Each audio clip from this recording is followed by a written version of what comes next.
minimum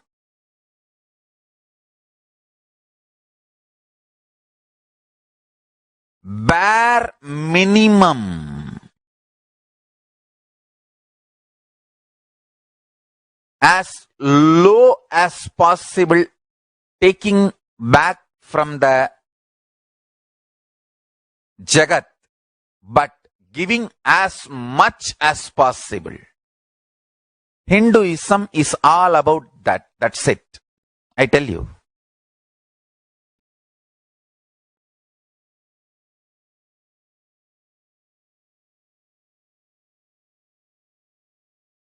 Why do you think Hindus are the richest ethnic community, not only in United States of America and Canada, Europe and Australia, almost all major countries all over the world?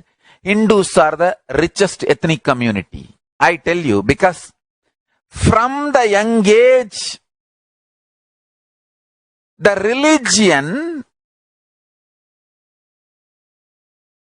imbibes this contributing pattern. There will be always exemption that is different, but as a rule, anyone living Hindu, practicing Hindu, if he brings up a child in a practicing Hindu way, it's all about contributing. I tell you, I am so happy.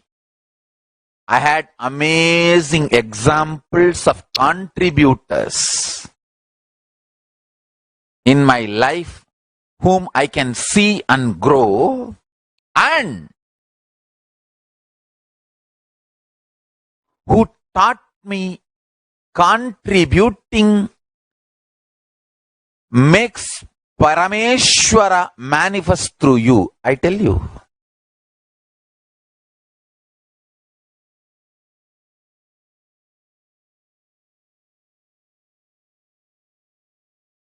When I came out of Ramakrishna Mission, the first ashram I established, I named it after Ramakrishna Mission as Ramakrishna Dhyana Peetham, for my deep gratitude to Ramakrishna Mission that I learned how to do hard work.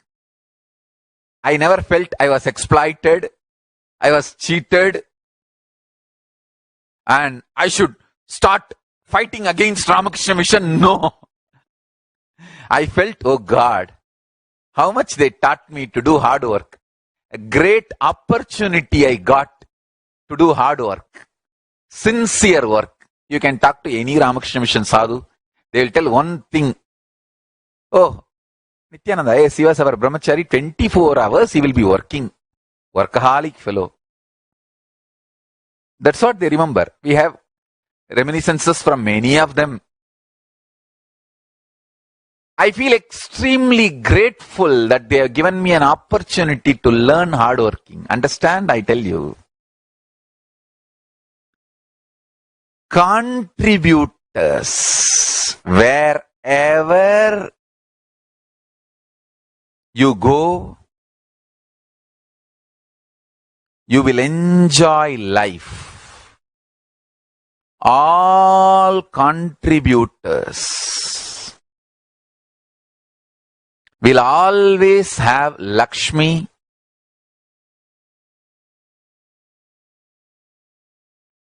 whether in the field of health, wealth, life, society, relationships, career, law and order, administration, economy, education, health, medical care, in every field. Hinduism is all about contribution. The Hindu medical researchers, the great Siddhas, they always do research and development to make the medicines, to discover the medicines which are easily available around your home. Understand, that is the beauty. They will always try to come up with a better and better combinations which is widely available. Means making medical care freely available. The whole thought current, again and again I bow down to Siddhas who made health care free in India.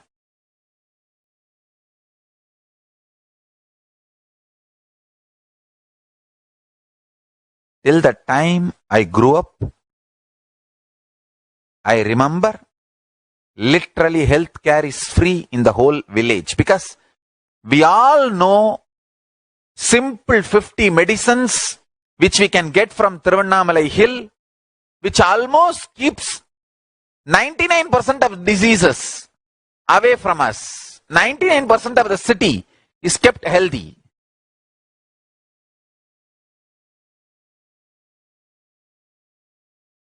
And 99% of the city lives long. I have seen dying before 100 is exemption. Living till 100 is like a regular lifestyle. 90 வயசு தானே ஆச்சு, அதுக்குள்ளேயே வச்சது போயிட்டான், நல்லா தானே இருந்தான். Means, oh, only is 90, he died already. He was all right till yesterday.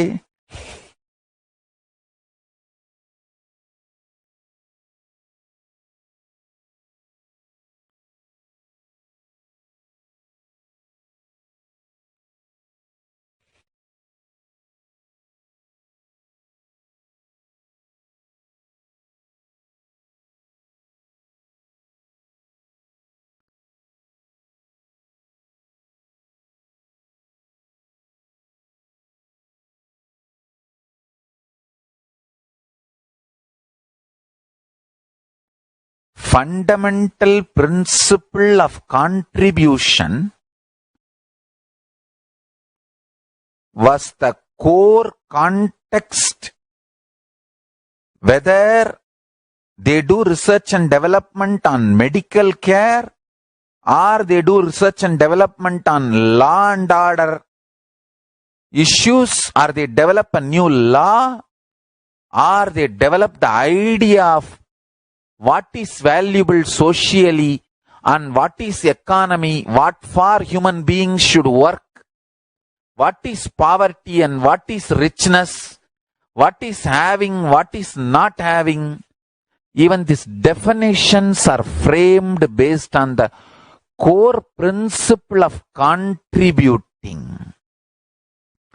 Who will be respected in the society and who will not? Who will have the best things of the society and who will not? All these decisions are made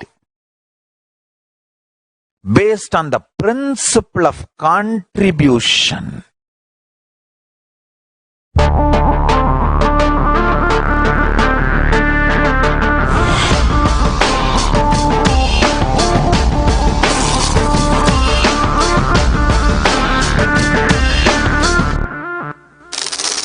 The brain is the organ which controls our whole physical being.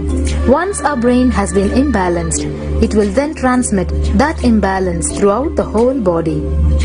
Thought forms are pure energy that have the ability to influence people and everyday events in life. According to science, our brains generate an electromagnetic field which may be measured by such instruments as an encephalograph.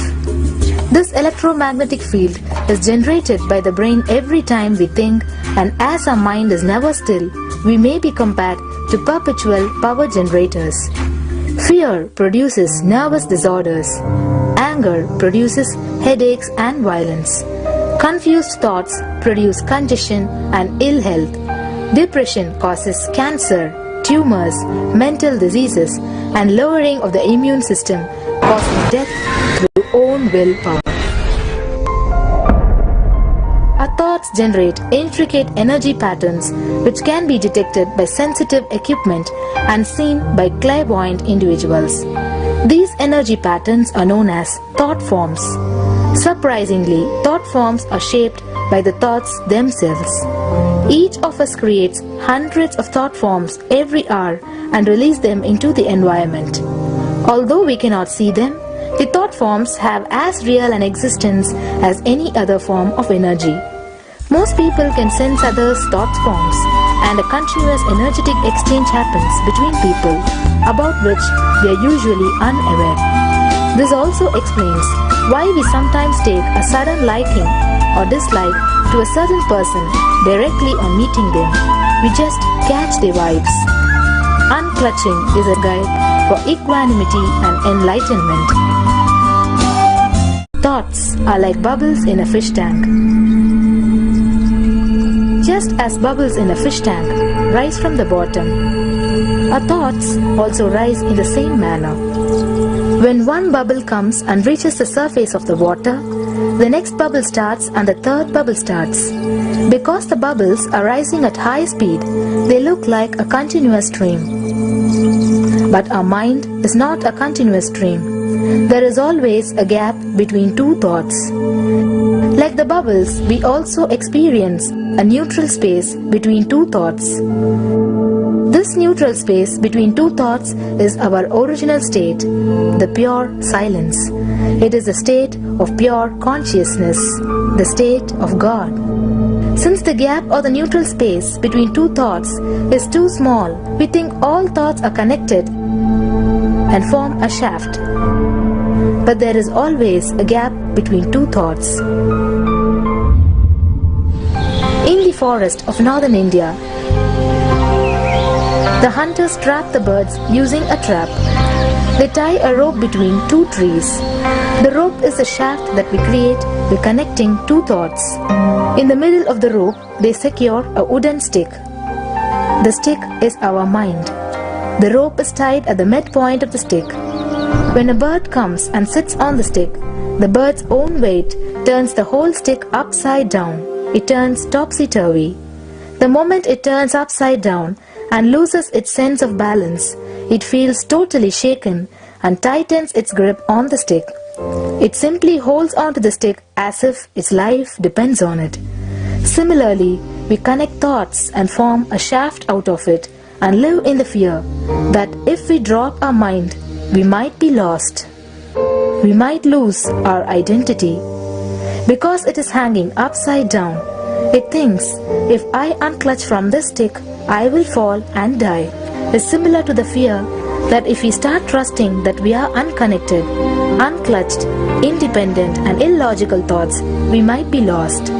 If the bird lets go and relaxes, it may flutter to balance for a moment or two. When it leaves the stick, maybe for a few seconds it will fall, but then it will adjust itself and start flying. In the same way, we hold on to whatever we think is our identity and security, our education, our mind, our life, our relationships, or our bank balance. Ultimately comes to remove the stick that is our identity. Just like the bird, we don't realize that if we drop our mind, at that moment we can become a Paramahamsa. That very moment we can be liberated.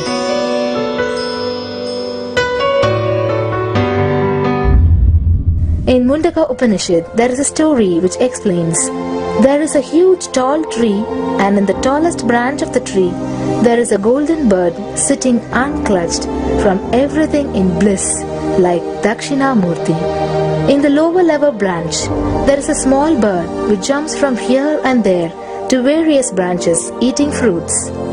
When it eats a bitter fruit, it feels bad. Whenever she eats the bitter fruit, she sees the bird which is looking above, silently, like Dakshinamurti, and feels, why I should not be like that bird. But unfortunately, when the same bird, when it eats tasty fruit, it forgets the bird sitting above it. In the same way, she keeps battling between branches, eating bitter and tasty fruits again and again. One day, as a small bird flies up higher, and as it reaches near the golden bird, it realized that he and she are the same. There is no difference between them both and realizes her original state. The small bird realizes that she also can be in the same state of the golden bird and become a Paramahamsa. This moment, trust yourself. Don't bother about losing your identity. Just trust yourself and let go of your identity. You will immediately become a Paramahamsa and be liberated. All you need to do is to trust that you're unclutched. Dropping the conclusions you can't be transformed is unclutching.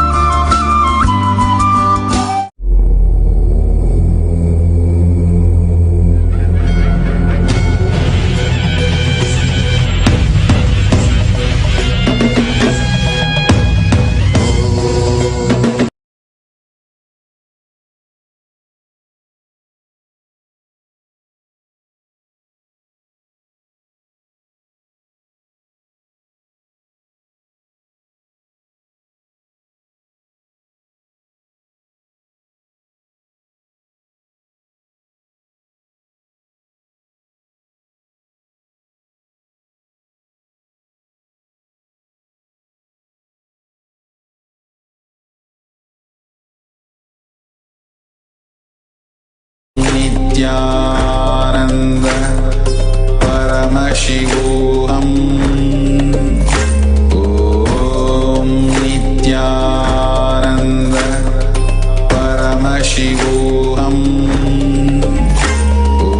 Om Nithyananda Paramashivoham. Om Nithyananda Paramashivoham.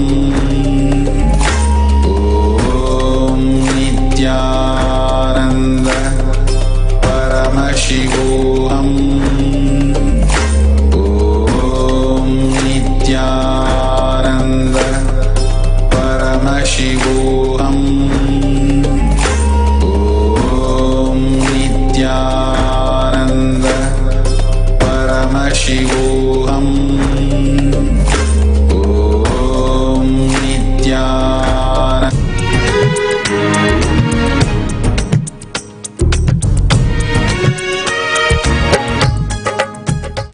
Understand, every power applied again and again will remove insecurity and fear from your life and much more contact between you and life. Understand? The contact between you and life is almost only the needle level. One needle level, life is somewhere touching you. When that is also going down, you become depressed. No, really. The contact between you and life, the contact area will expand more and more when more and more powers start expressing in you. Now actually, the practical application is one side. By more and more of practical application, the area of contact between you and life will start increasing. Means, your cognition about you will start increasing. I tell you, when I was given all these powers by my gurus, I got it too quickly and too easily, to tell you honestly. At least with my kids, I am busy with the Sangha organization, so only once in a while when I find time, I go there and initiate them, train them. But for me, both gurus have no other work other than me. So whole day I am there for them, they are there for me. And two, shift. Actually here for thousands I am the only guru, there for one person, two guru. Then imagine.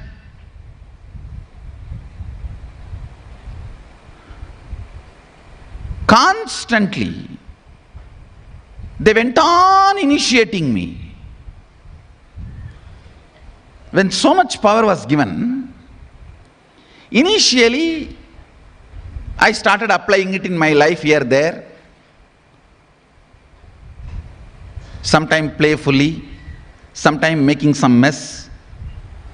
But within few times of applying these powers, suddenly all the insecurity, fear about life, everything is just melted down. The contact between me and life has become more. Understand? When the contact between you and life is only needle size, you are called depressed. That is why depressed. When it becomes like a dip level, it's called depressed.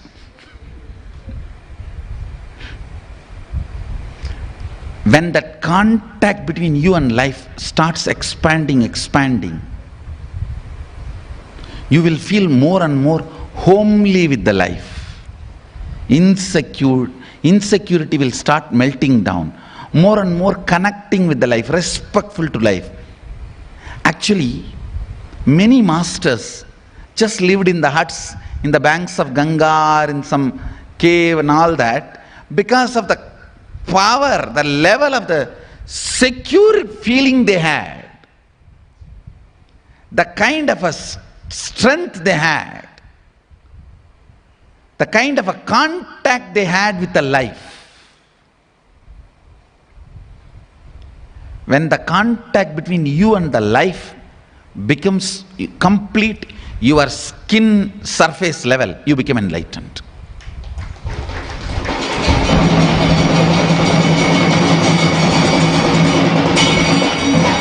When it is like this, it's called depression level. When it is this much, it's called depression level. When it expands, when every power starts manifesting in you,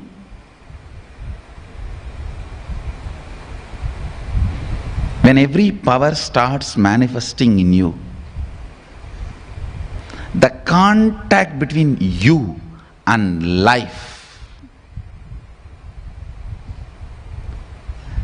the relationship between you and life, the love you have for life. When I say life here, I mean Sadashiva. I mean your Guru. Because Guru is the door through which you see Sadashiva.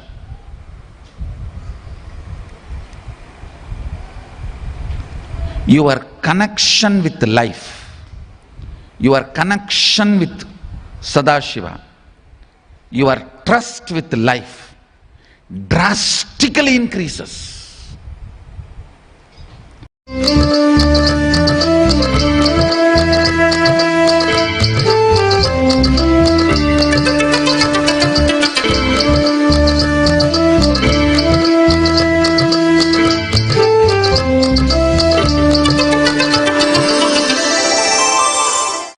Nithyananda Swamiji, the Paramashiva is the sound in us.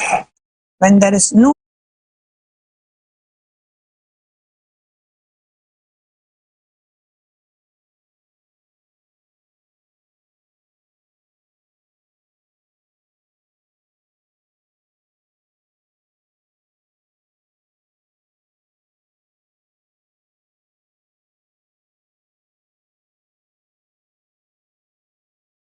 universe, they usually mean the vast expanse of space, billions of light years across.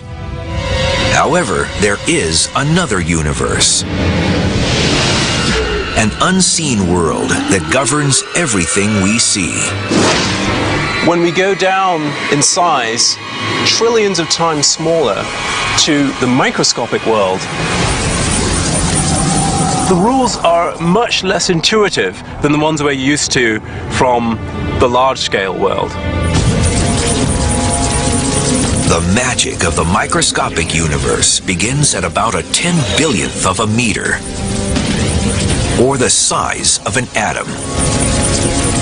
Matter behaves so differently at this level that scientists have developed an entirely new set of rules to describe what's going on.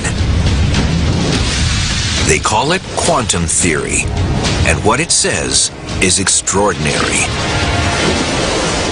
This baseball represents a subatomic particle, like an electron or a photon of light, that routinely does all sorts of weird, strange things in the microscopic universe.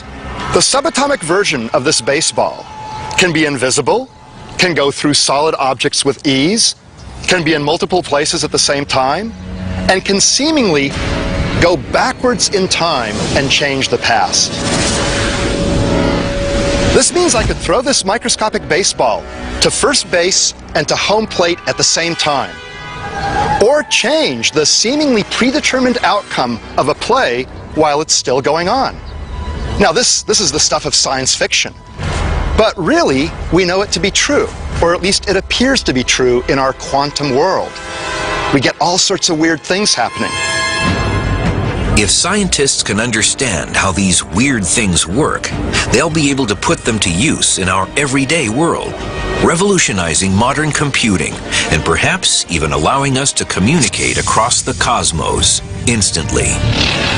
The key to making these miracles come true is a process called quantum entanglement, and scientists are already harnessing this astounding discovery for both civilian and military purposes.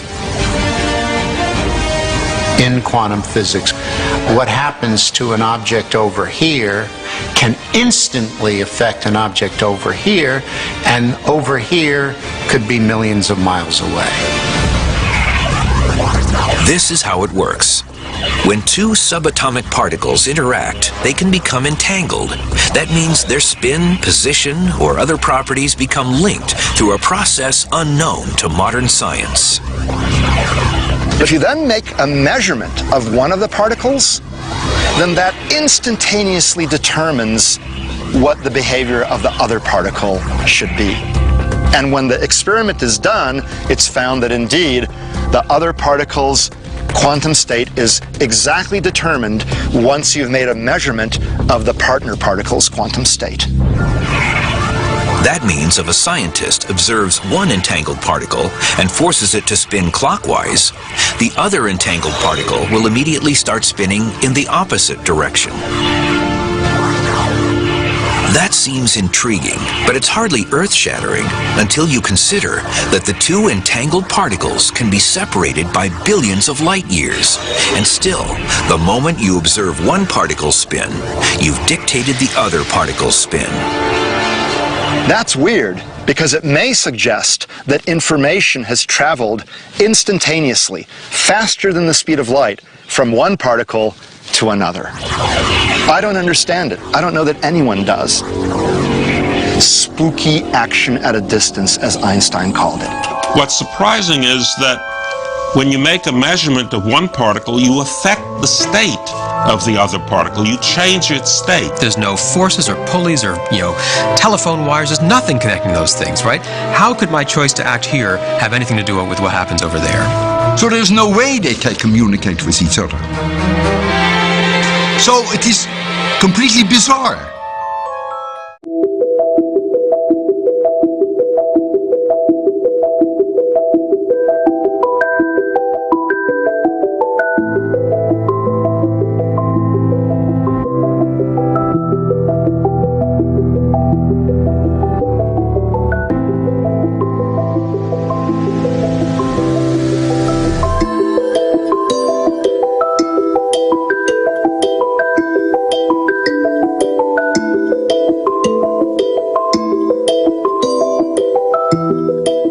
Quantum physics, there is a term entanglement. Means when one energy source entangles with another, they interfere with each other. This interference can be highly positive and transformative and harmonious. Entanglement directly affects human beings. When you come in my breathing space, this is what happens. Your mind gets entangled with my no mind. If your mind entangles with my no mind, it is entanglement, thought level. Next, If your muscle memory gets entangled with my muscle memory, that's called entrainment. If your bio-memory gets entangled with my bio-memory, it's called enlightenment.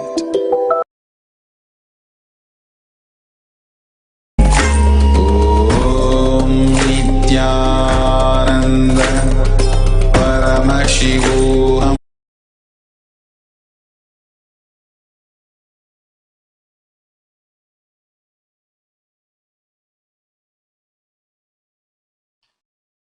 नित्यानन्दं परमसुखदं केवलं ज्ञानमूर्तिं द्वन्द्वातीतं गगनसदृशं तत्त्वमस्यादिलक्ष्यम् एकं नित्यं विमलमचलं सर्वती साक्षिभूतम् भावातीतं त्रिगुणरहितं सद्गुरुं तं Namami.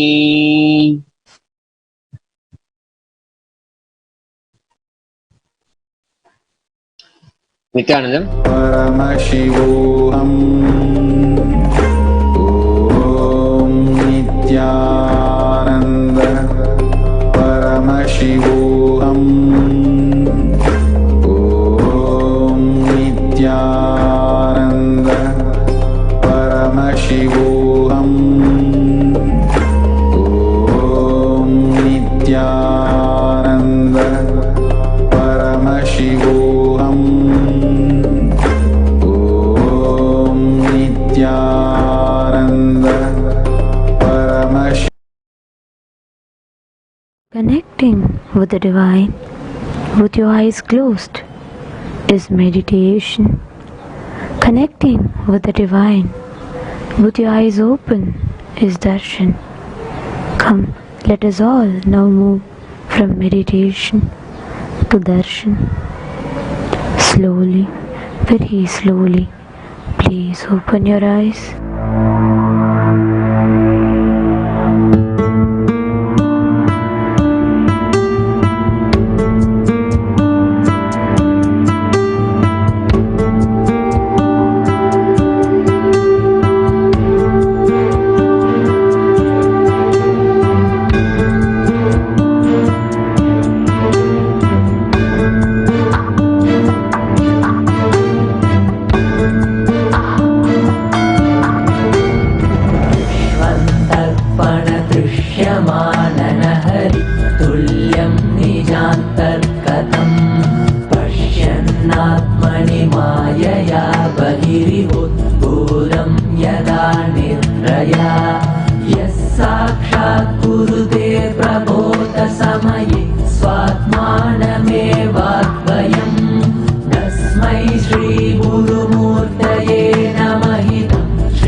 Vijrum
परमशिवसमारम्भाम् नित्यानन्देश्वरि पराशक्तिमध्यमाम् अस्मदाचार्यपर्यन्ताम् वन्दे गुरुपरम्पराम्.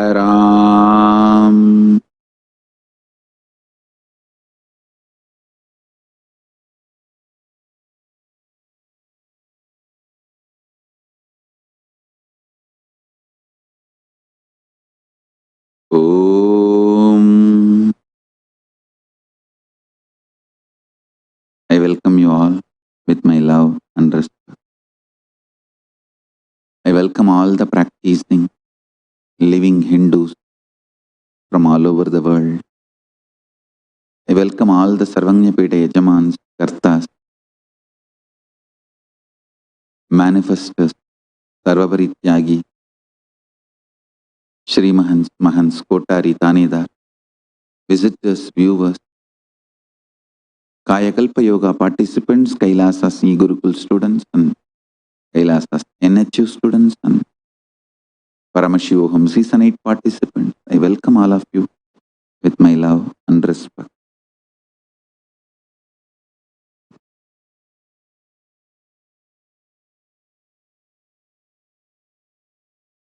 Paramashiva's message directly from Kailas.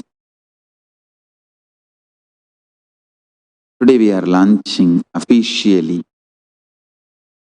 the social media pages of the organizations Saffron Om, Red Om, Blue Om, Green Om, White Om, Yellow Om, all the 6. And also officially we are forming the organizations for the many of the work we were doing from the beginning. You see, at the age of 3, I was recognized by the team of enlightened beings as an incarnation, and trained in various yogic sciences of Hinduism and yoga and Hindu scriptures. At the age of 10, Paramashiva himself came as Arunagiri Yogishwara and guided, initiated, blessed, started manifesting himself through this being, and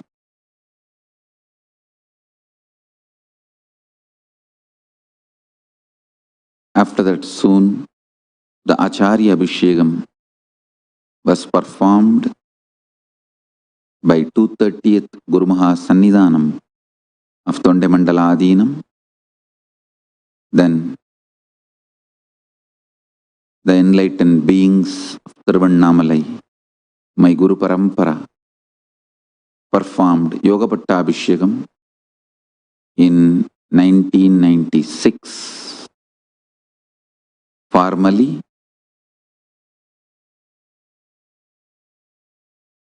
declared me as a successor, 1008th successor. That's a fortunate coincidence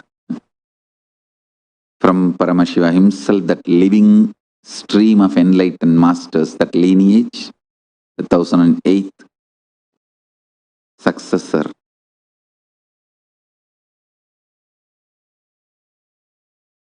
(1994), I think. It's a May month. I think we have my Guru's handwriting, 1994 May, 24th May, 1994.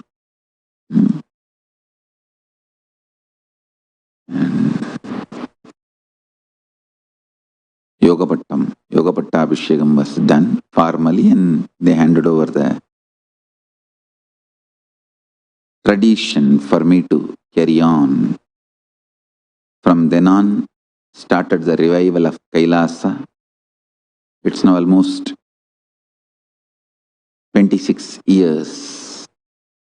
Please understand, the day I started carving the Devi deity, after my vision of having Devi Darshan, birthing of the Devi deity, birthing of Devi in the form of deity, when I started, that day Sacred Arts University has started. Understand? Fortunately, that was the time I used to be seeing Arunagiri Yogeshwara physically. So he himself has helped me. Literally, he birthed. And he taught me. He taught me through that birthing of the deity. He taught me how to birth the deity. And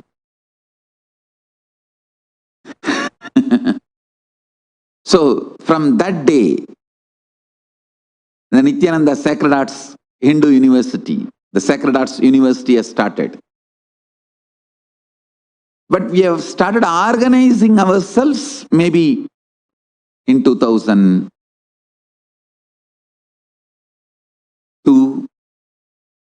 I still remember Tiruchi Swamigal, one of the greatest influence on my life. In Bangalore, Swamiji had an ashram, Kailas ashram, and he built a huge Rajarajeshwari temple, and of course he built many temples all over.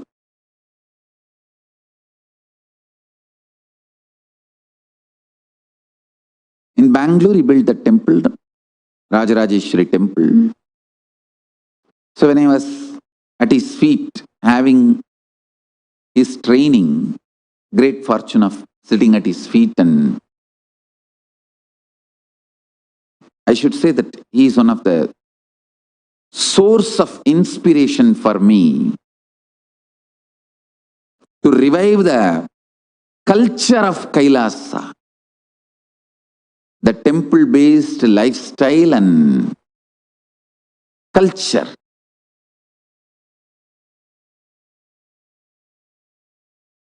I have seen him personally spreading the cloth and the vadankaya vikkiradunu solluvom in Tamil, that making that snacks kind of a thing, and he himself will spread it and dry it on the roof. I have seen personally him doing. And I have seen personally him sitting with the stabadis and drawing with a charcoal on the floor. And sometimes even with the pen on the paper. I've seen personally him drawing with the charcoal how the deities, the face, eyes, how everything should come. Usually when he sits sometimes he will sit on the floor with the stabadi and draw, which is very rare. So usually the disciples will be sent out. But he called me personally. Actually, we were all sitting, and when Stapati came and he wanted to give instruction. The moment he told, get the charcoal, all the people left and I also walked out. He just personally called me. He just called me and asked me to sit. I sat and the Stapati sat. The Stapati was literally brought up by him from the young age. So he used to treat him like his own son. And he started drawing on the floor. It was a marble floor. With the charcoal, he started drawing to tell the Stapati how the deity's face, eyes, all that should come. I was wondering why he is asking me to sit when everyone left. He said in Tamil, "Pathukada naraiya kattanumada." Beautifully, he just said, in singular. Hey, see, you have to build a lot. Of course, I'll take that as a blessing. Is Vak Siddhi.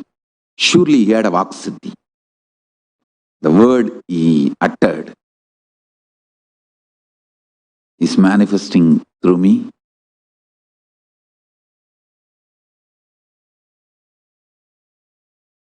I should say that Arunagiri Yogeshwara initiated me into the science of birthing the deities. And Tiruchi Swami, Kailash Ashram Tiruchi Swami, he inspired me, educated me, evolved me with more and more of presenting the whole culture. Swamiji is an expert, adept in temple science and temple-based lifestyle. In Tamil Nadu, there's a small community, Nattukottai Nagarattar. That community, their whole life is temple-based lifestyle.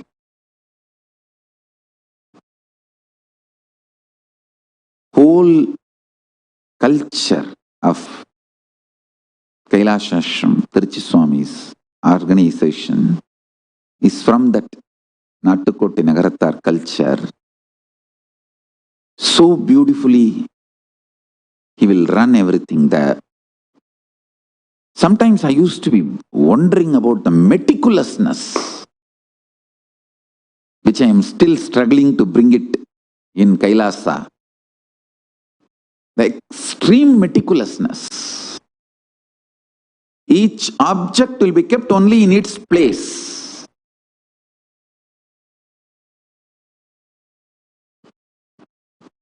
And the way the temple is run,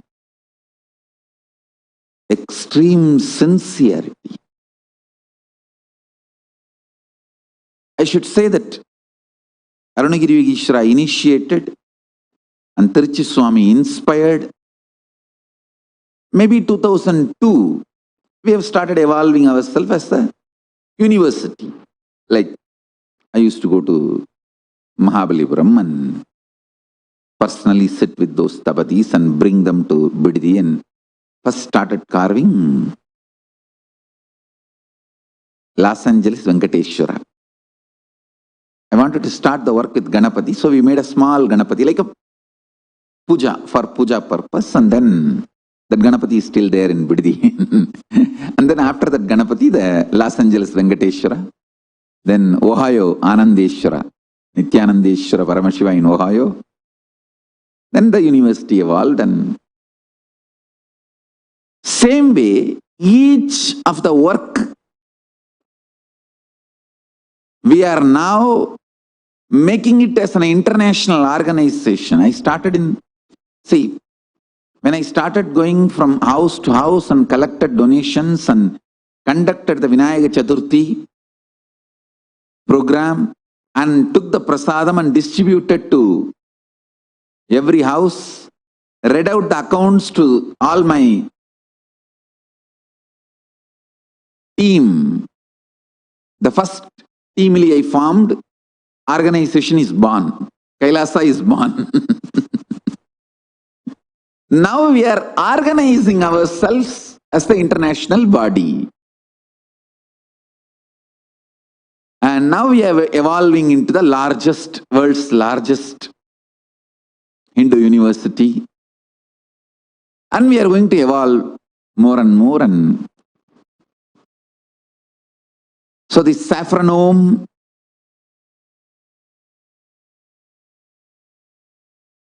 dedicated to world peace, conflict resolution, religious freedom. I'm officially launching the social media platform for the saffronome now. So it's already available. And Red Om for all kinds of relief work.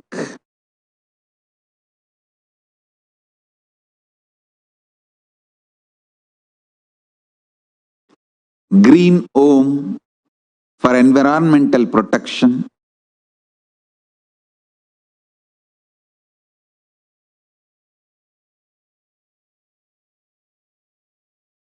Fundamentally, whatever we were doing earlier, now we will evolve it more in a internationally organized way. Green Om, Blue Om. The green Om will be for environmental protection. Blue Om is for animal rights. White Om is for psychological healing, spiritual counseling, helping human beings mentally, emotionally, psychologically. Yellow Om is for reviving all the Satvidya, yogic, Ayurvedic, sciences, arts and culture, everything related to Hinduism.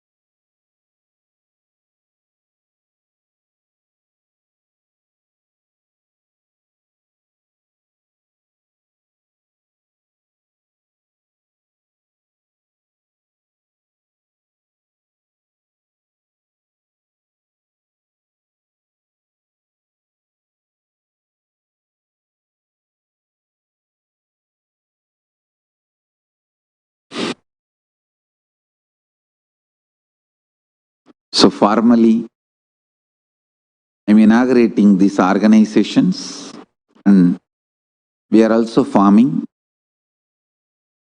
more than 100 new organizations.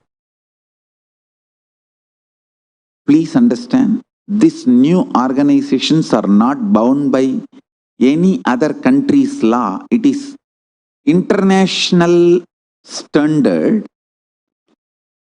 It will be just an independent country. That is what you all need to know. Very important information. Please understand. All these organizations are not formed under any individual country's law. There is a class called international organizations, which is beyond individual countries' laws. It's a separate standalone body, like an independent nation. So these organizations are getting formed, evolving under that class, like how the UN is independent of all countries' laws. In that way, these international organizations are getting formed. I want all of you to know. And there is a legal procedure for all that. There are certain countries allow these registrations, and there are certain preconditions need to be fulfilled. All that is practically done. And that's the way these organizations are evolving.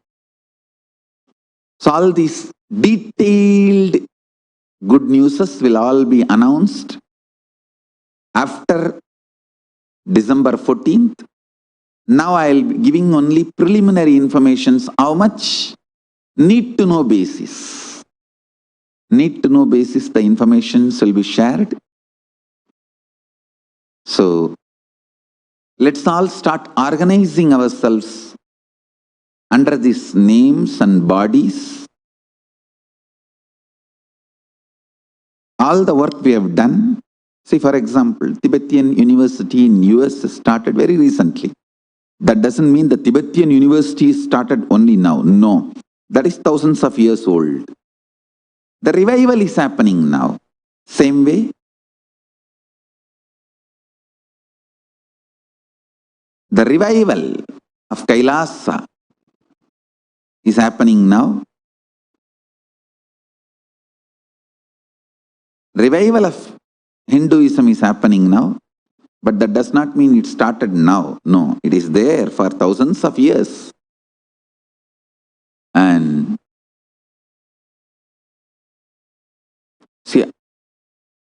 I'll tell you the meaning of reviving.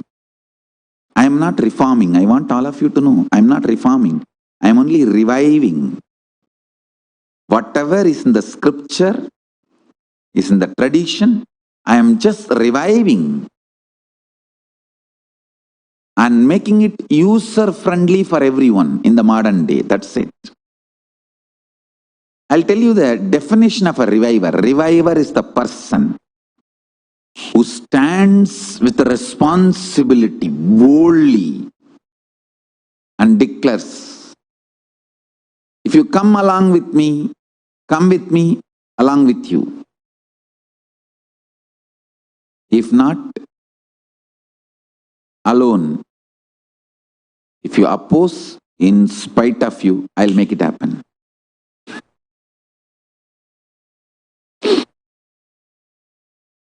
If you want to be part, come along with me.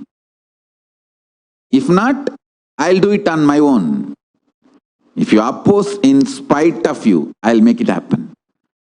This courage, will, persistence, responsibility, hard work. Hard work has no replacement. Still, no replacement is found on the planet Earth for hard work. Sincerely, sitting and I'll go on, review, what happened to this, what happened to this, what happened to this, what happened to this. My head is like a automatic reviewing machine. Everything put inside, there will be there's automatic Google alarm. Every day it will just start.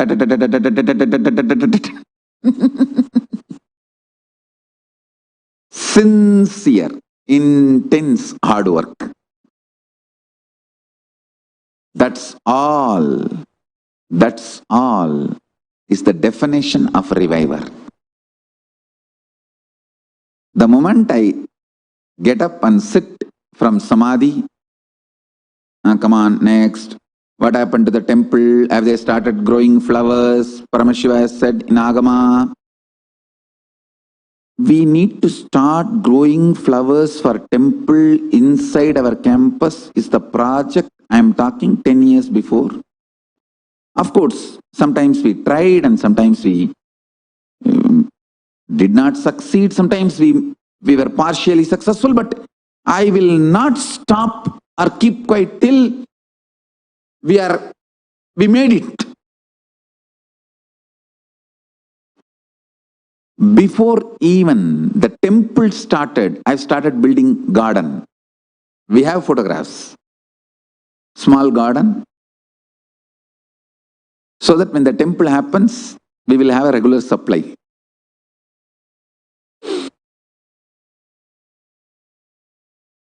And then next, what happened to Gurukul? Did all the kids get the gadget, the new kandi which I wanted to make for all the Gurukul kids? Is it done? Then come on, sacred arts, is this deity done, that statue done? What is happening with this? What is happening with that? Then come on, vision department, what is going on? It's like an automatic Google alarm. Continuous, intense, sincere hard work. That's it. If someone comes with me, great, come. If not, okay, bye. You carry on with your life. I'll carry on with my life. If somebody tries to oppose,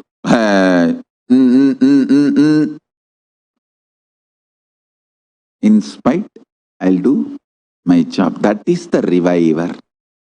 Understand? I tell you, all of you have to become now revivers to flourish post-pralaya. This pralaya, this corona pandemic is literally going to take away everything you know. Corona thitpoch. Everything you know, corona thitpoch.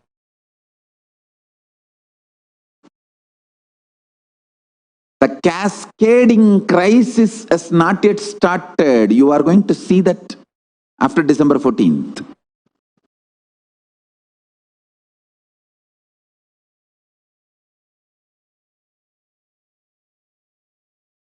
All of you need to become revivers in your life.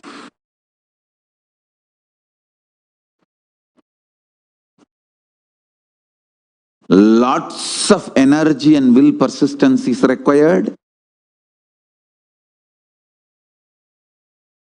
No time to allow pandemic fatigue. That's why I'm telling you, consciousness, conscious strength is going to be the wealth. Post-pralaya, the new world order. The conscious strength is going to be the wealth. Don't lose that. Guru is going to be the biggest asset. Don't lose that.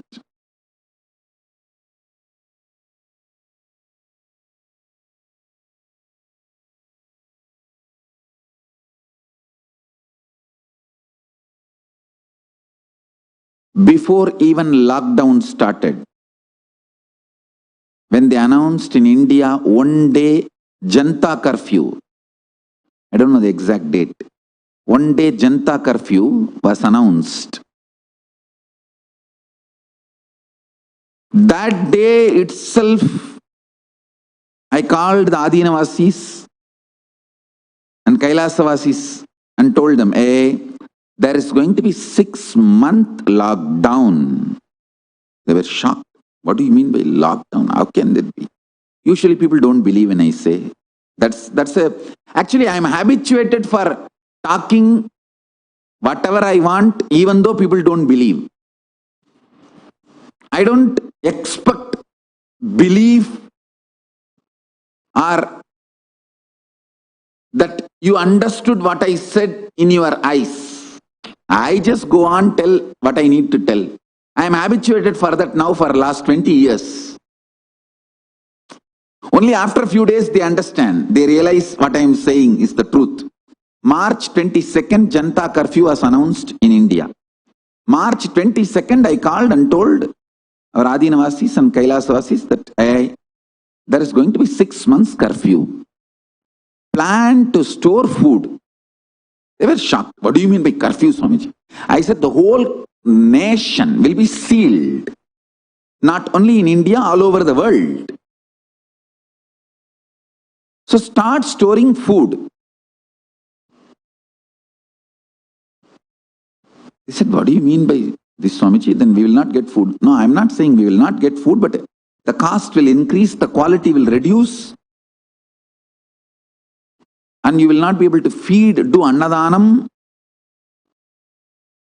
So do what I am saying. And after that also they announced only 21-day curfew.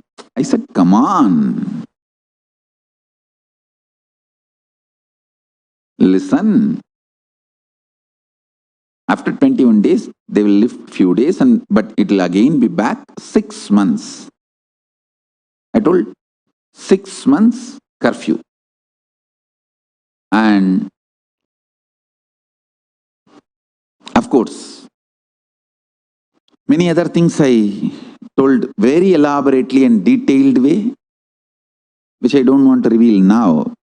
Few things I said, the whole economy will collapse. Extreme famine, people will eat dead bodies.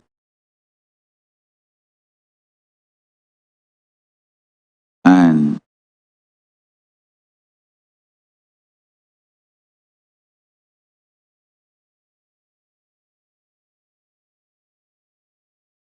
I told all our Adinams, deepen the tanks we have, start storing rainwater, do rainwater harvesting, start doing agriculture, go for solar system.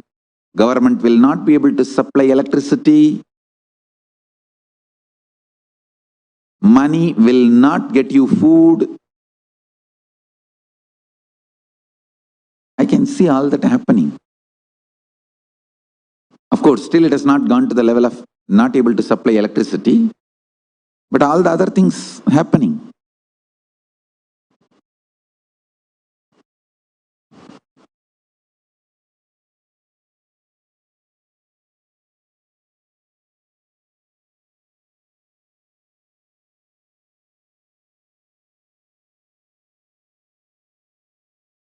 So I want all of you to understand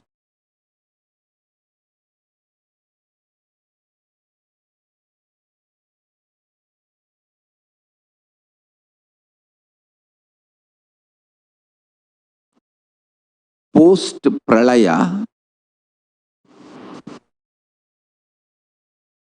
I don't even want to use the word post-pandemic or post-COVID, because the cascading crisis of the corona is going to be 10 times worse than corona. So after the December 14th, you will not remember corona or COVID-19. You will remember this as a pralaya. Please understand, the destruction and cascading crisis which is going to be caused by COVID-19 is going to be 10 times worse, whether economically or socially, or the starvation or the famine or all the other things. So after December 14th, you will not remember this whole thing as a COVID-19 pandemic. No. Because the COVID-19's impact will be only 10%, less than 10%. It will be 10 times more, the whole impact. That is why I am using the word pralaya. Pralaya.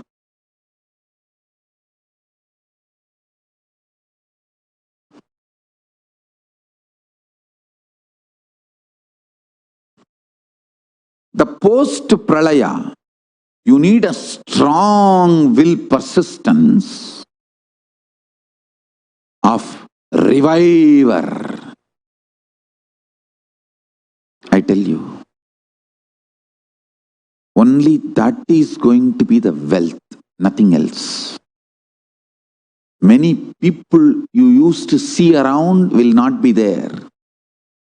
Many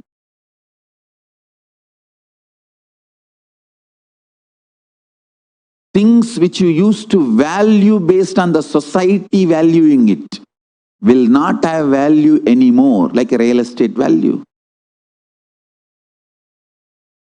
Many things which you never valued will become so valuable. Your ability to drink neem juice without getting irritated. Your ability to take haritaki powder every day without postponing. See, because you don't like the taste of haritaki, you always postpone. Oh, it's not there in the shop. It's not there in the rack. Oh, it's not organic. I'll wait for the right quantity or the right quality to come. Even ability to unclutch from your tongue, taste, and taking all this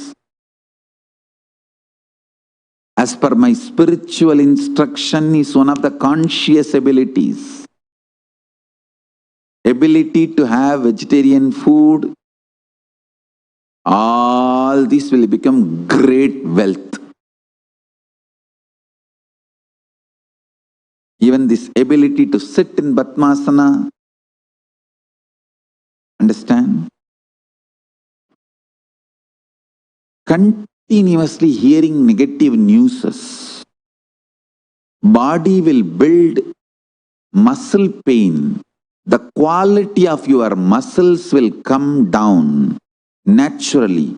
So please learn to sit in Padmasana to nullify the effect of COVID pandemic negative news. Please listen. This is one of the important tip I am giving. COVID negative news, that COVID-19, this pandemic, this pralaya, generates huge negative news, which is shocking. Whether you want or not, you will be forced to hear all of that. That brings tremendous muscle pain and it just shakes your muscle. Sitting in Padmasana, at least decide every day when you sit for satsang, you will sit only in Padmasana.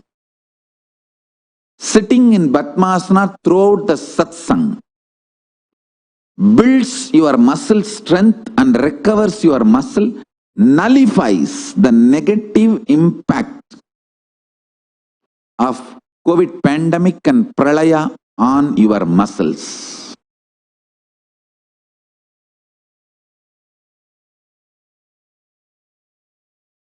Actually, if you sit in Padmasana, you will feel kind of an strength and integrity inside.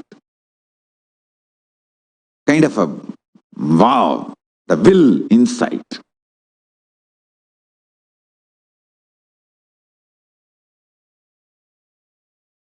You need literally my stamina, physically, mentally, consciously, for the post-pralaya. That is why I am reproducing myself in all of you. Literally reproducing my DNA in all of you.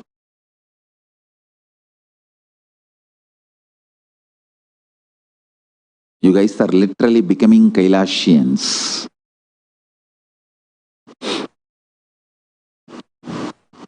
Your soul is taken to Kailash and rebooting is done, brought back and inserted into your system. With the whole Kailasa softwares.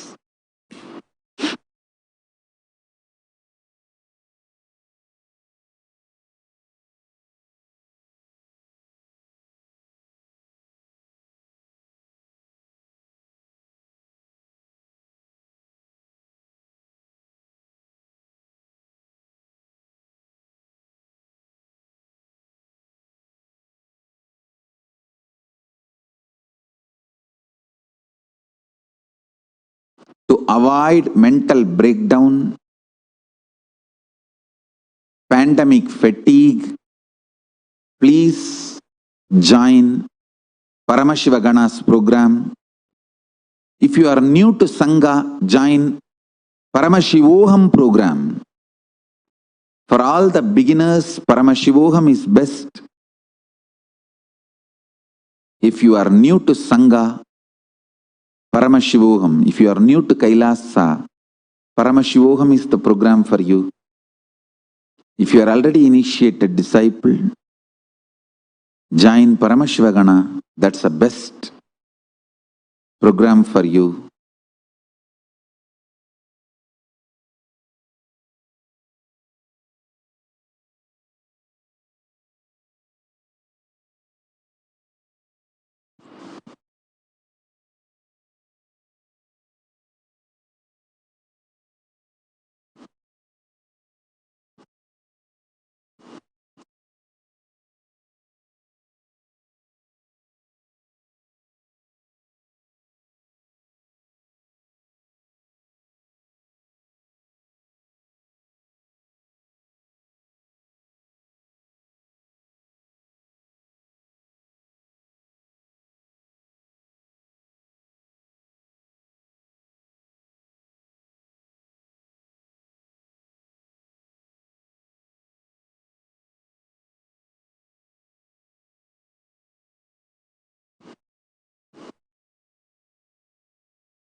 So come, join, be part of this super conscious digital nation building.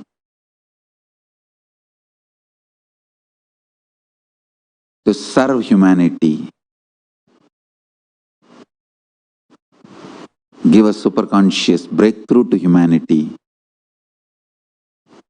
And I also want to thank large number of people continuously working day and night for building this Kailasa digital nation. So today I'm going to have meeting with all the Brahmanas, leads, to further share my vision for this digital nation.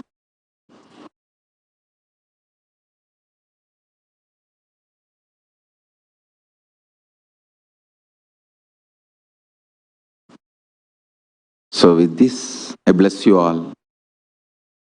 Let's all radiate with integrity, authenticity, responsibility, enriching, causing, living Shuddhatvaita Saivam, the state, space, powers, being, super consciousness and Kailasa of Paramashiva. Paramashivoham, Om Nithyananda Paramashivoham. The eternal bliss, Nithyananda. Thank you. Be blissful.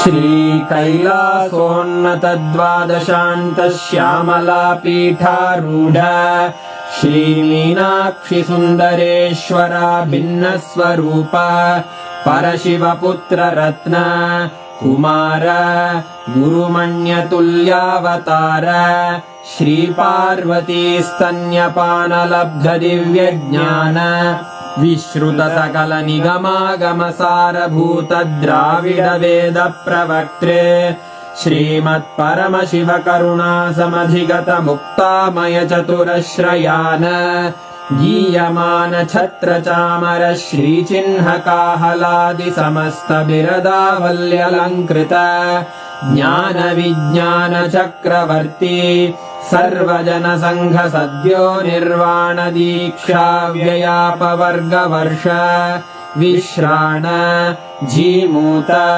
परमतकलभकेसरी शैवसिद्धान्तस्थापनाचार्य श्रीराजाधिराजपाण्ड्यमहाराजगुरु क्षपणशाक्यादिमहान्धकारनिवारणज्ञानभानु वीक्षणानर्हार्हध्वजोच्छेदनपूर्वक श्रीमद्वृषभध्वजस्थापक शैवसमयकर्त्रे सर्वज्ञपीठारूढ श्रीजगद्गुरु श्रीज्ञानसम्बन्धदेशिकस्वामि वागीशसुन्दरमाणिक्यवाचकस्वामिनाम् अवतारभूत श्रीज्ञानसम्बन्धस्वामि पुनरुद्धृत श्यामलापीठ सर्वज्ञपीठ त्रिनवत्युत्तरद्विशततम गुरुमहासन्निधान अरुणगिरियोगीश्वर परम्परागत अरुणाचल सर्वज्ञपीठ गुरुमहासन्निधान कैलास परम्परागत काञ्ची कैलास सर्वज्ञपीठ त्रयस्त्रिंशदुत्तरद्विशततम गुरुमहासन्निधान नित्योत्सव नित्यमङ्गल नित्यकल्याण नित्यरजित कैलास परम्परागत आदिकैलास नित्यानन्दपीठ महासंस्थान महासिंहासनपीठकर्तः साक्षात् श्रीपरमशिव समुद्भूत कैलास परम्परागत वैवस्वतमनु इक्ष्वाकु हरिश्चन्द्र भगीरथ श्रीरामचन्द्र शूरसेन इत्यादि अनवच्छिन्न सार्वभौम चक्रवर्ति परम्परागत चतुष्षष्टि योगिनी मण्डित